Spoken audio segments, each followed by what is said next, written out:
Let's talk about the concept of a probability density function and how it relates to measuring probabilities over continuous spaces like length, area, or volumes. So we can create 3 visual examples, and each example represents a different dimension, which are 1-dimensional length and 2-dimensional area and 3-dimensional volumes. So this example helps us to visualize how the probability density functions in different dimensions and how they are used to calculate probabilities over specified regions.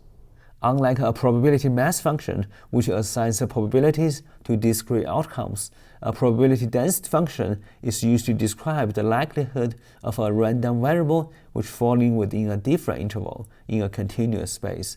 So the probability density function itself is not a probability, but just density from which probabilities are obtained by integration over a range of values.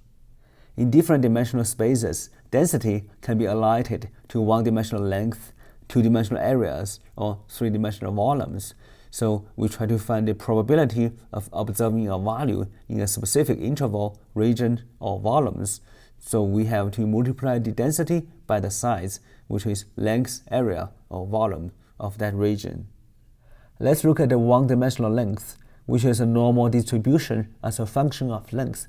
It is a normal distribution curve in 1 dimension, where the x-axis represents the values of a random variable and the y-axis represents the density. So this area under any part of this curve over an interval gives us the probability of the random variable which falling within that interval. Let's look at this 2D area, which is a bivariate normal distribution which represents the probability density over this area. So it is a heat map of the bivariate normal distribution, which extends the concept to 2 dimensions. So here, x and y values represent the 2 correlated random variables, and the color intensity at any point shows the density and the integral over this area on this map, which gave us the probability of the random variables falling within that area. Let's look at this 3-dimensional volume, which is a conceptual visualization of a 3-dimensional density, like a heat map in a volume. So this is a 3D scatter plot, which representing a triviate normal distribution, which visualizing how density extends into 3 dimensions, and each point's color in density indicating the density at that location, which integrating over a volume in this space. So this would provide the possibility of the random variables which falling within that volume.